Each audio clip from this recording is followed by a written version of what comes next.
Imagine receiving compensation because your own government tortured you as a child. Then imagine losing housing support because you received that money. That is not a small paperwork error. It reverses the meaning of redress. New Zealand's rules protect Lake Alice compensation from benefit tests. The state cannot repair harm with one hand and recover it with another. That is the idea worth remembering. In August 2026, 2 survivors challenged cancelled accommodation supplements. They had used compensation to buy assets, including a boat. Benefits review committees overturned both cancellations. Those decisions exposed a gap between a clear principle and daily administration. To understand that gap, start with the payment that disappeared. The accommodation supplement helps with rent, board, or home ownership costs. It is paid weekly, but it is not available to everyone. Income matters. Savings and other assets can matter too. A single person normally faces a cash asset limit of $8,100. The usual limit for couples and sole parents is $16,200. A large payment can therefore close the door quickly. An inheritance might do that. A lottery win might do that. Lake Alice Redress is different by design. It did not reward luck or replace ordinary earnings. It recognized harm caused by the state itself. The story behind that distinction began in the 1970s. Lake Alice Psychiatric Hospital stood near Martin in the Lower North Island. Its child and adolescent unit operated from 1972 until 1980. The Royal Commission later examined the experiences of 362 children. Many had no mental illness. Some entered because adults considered their behavior difficult.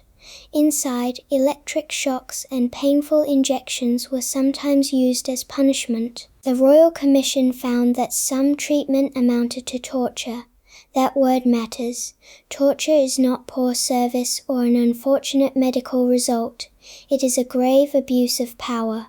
Survivors then spent decades seeking recognition, accountability, and repair. The first Crown settlements began in 2001. Later United Nations decisions found New Zealand had failed individual survivors. A new redress process followed many years after those first settlements. One pathway offered a payment of $150,000. Another pathway allowed an independent assessment of each person's experience. By November 2025, 105 survivors chose the faster payment. Another 37 received individually assessed amounts. Those amounts ranged from $160,000 to $600,000. Money cannot restore childhood. However, its legal treatment can reveal whether an apology has practical meaning.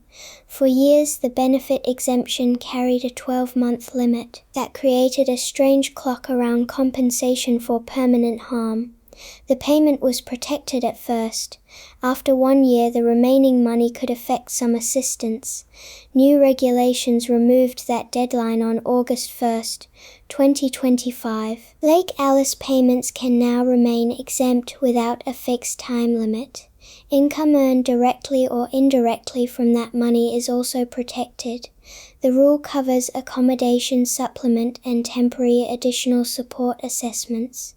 It also applies more widely when benefit income is calculated. Yet, a legal exemption still needs human beings to apply it correctly. That work becomes harder when money changes shape. Suppose compensation arrives in a bank account. The protected amount can be recorded. Later, some money pays bills. Some buys an asset. Some earns interest. Ordinary money may enter the same account. The policy guide contains rules for following those changes.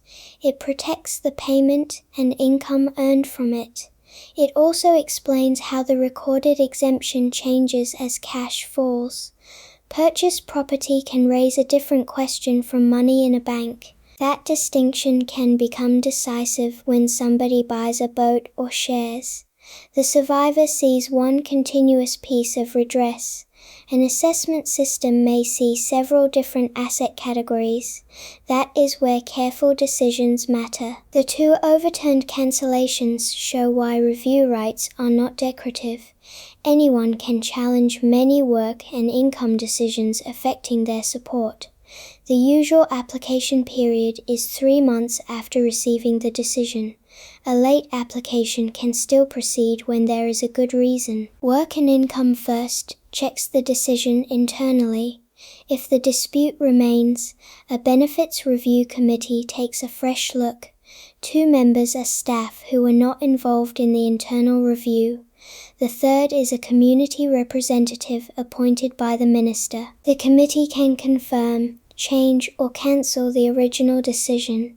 A further appeal can reach the Social Security Appeal Authority. That authority sits outside the Ministry of Social Development. The structure offers correction, but correction has a cost. A cancelled housing payment can disrupt rent immediately. The review takes knowledge, energy, evidence, and time.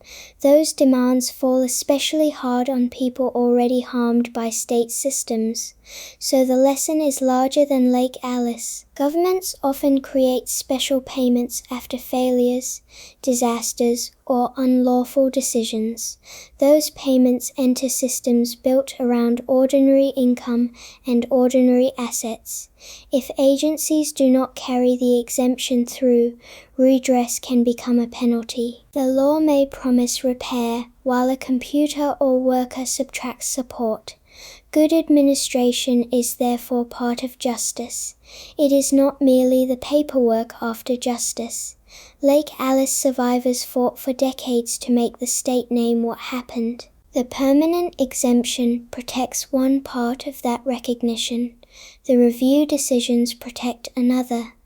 They say a survivor should not be poorer because the state finally admitted harm. Compensation cannot return a stolen childhood. Its first duty is smaller. It must not open a new hole beneath the survivor.